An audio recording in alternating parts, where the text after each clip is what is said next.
What if everything you thought you knew about Roman gladiators was a lie? Forget the Hollywood epics. The real story, the one Rome tried to bury, is far more brutal and bizarre than you can imagine. We're about to uncover the secret training methods that forged these legendary warriors. Methods the Empire never wanted you to know. Gladiators weren't just slaves thrown into an arena. They were investments, expensive ones. Their owners, the Lanisti, wouldn't risk their assets on simple sword practice. The training was a science, a dark art perfected over centuries. The first secret? It wasn't about killing. It was about surviving. Most gladiators didn't die in their first fight, or their second, or even their 10th. The goal of their training was to create a spectacle, not a massacre. And to do that, they needed skills that went far beyond mere combat. Let's start with their diet. You'd expect a high-protein diet, right? Meat, fish, all the fuel for building muscle.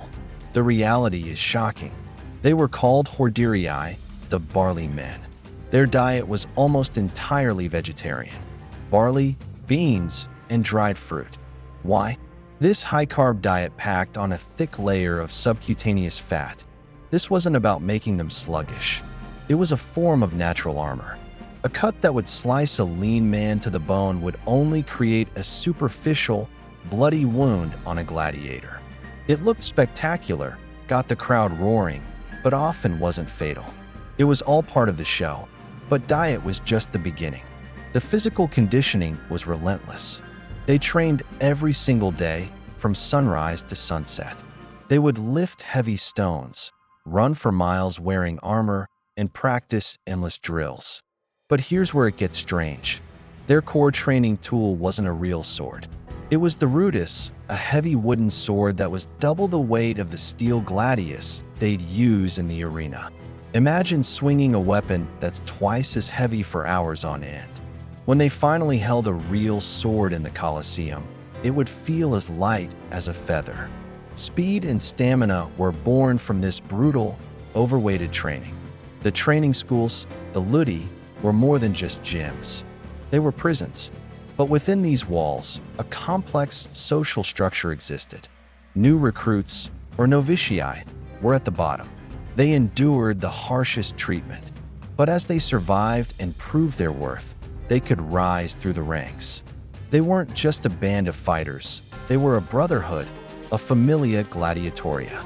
They lived together, ate together, and even had their own internal codes and hierarchies. This bond was crucial for morale and survival in a world designed to break them. Now let's talk about the fighting itself. It wasn't a chaotic free-for-all. Each gladiator was a specialist. You had the retiarius, with his net and trident, a nimble and strategic fighter. Facing him might be the secutor, the pursuer, heavily armored with a large shield and sword, designed specifically to counter the retiarius. There was the murmillo, with his fish-crested helmet, and the thraex, with a curved dagger. Each type of gladiator had a specific set of skills, armor, and weapons, and their training was tailored to mastering their own style while learning the weaknesses of every other. It was a deadly game of rock, paper, scissors, and the training for these matchups was incredibly specific. They didn't just spar. They used a technique called armatura.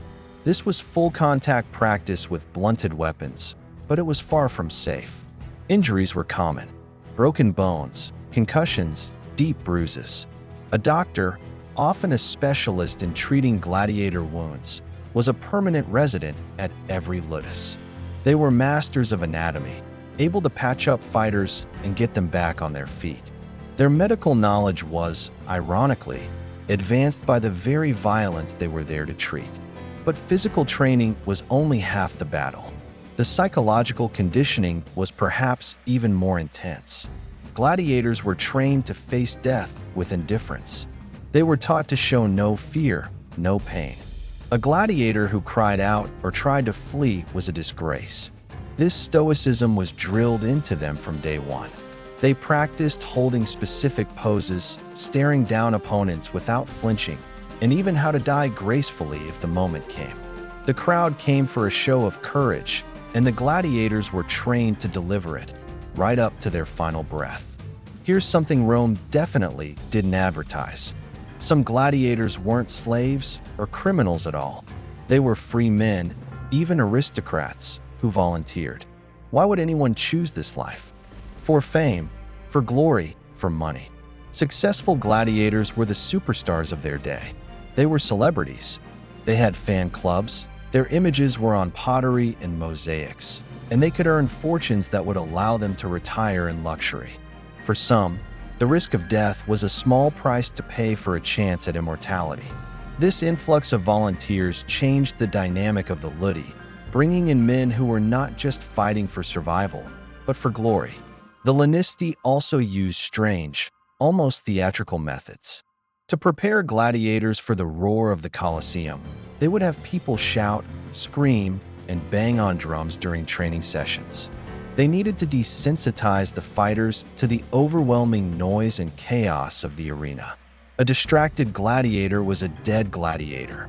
They also had to learn to fight under the intense gaze of tens of thousands of spectators, including the emperor himself. It was a performance, and every movement was judged. Their training wasn't just about combat. It was about stage presence. Let's talk about the final moments. If a gladiator was defeated, his fate was in the hands of the crowd and the editor, the sponsor of the games. The famous thumbs up or thumbs down gesture is likely a myth. Most historians believe the gesture was a thumb hidden in the fist for mercy and a thumb pointed out, perhaps towards the throat, for death. But the gladiator was trained for this moment. If the verdict was death, he was expected to accept it with honor, kneeling and exposing his neck for the final blow. It was the ultimate test of their training, to die as they had lived, with disciplined courage. But not all fights ended in death. In fact, most didn't. An experienced, popular gladiator was too valuable to kill. Often, a fight would end when one fighter was disarmed or wounded, and the crowd, enjoying the skill on display, would grant him missio, or release. He lived to fight another day. This is the biggest secret of all. The gladiator industry was a business built on repeatable entertainment, not just slaughter. The best gladiators had long careers, some fighting dozens of matches. The training even extended beyond the grave. Gladiators formed burial collegia, or clubs. They would pool their money to ensure that any member of their familia who fell in the arena would receive a proper burial and a tombstone honoring their name and record. It was a final act of brotherhood, a way of ensuring their legacy would not be forgotten. These tombstones are one of the key sources we have today, telling the stories of men who the Roman elite considered disposable, but who saw themselves as a band of brothers. So, the image of a condemned man tossed into the arena is incomplete. The truth is a complex story of professional athletes, trained in a brutal, scientific system. A system built on a vegetarian diet for armor, overweight weapons for speed, and psychological conditioning to master the art of performance, even in death. They were more than fighters. They were entertainers, celebrities, and brothers, forged in a crucible that Rome profited from, but whose secrets it never fully admitted. The Colosseum wasn't just an execution ground. It was a stage, and the gladiators were its most highly trained and tragic stars. What you've heard today is just the tip of the iceberg. The world of the gladiators is filled with even more surprising truths.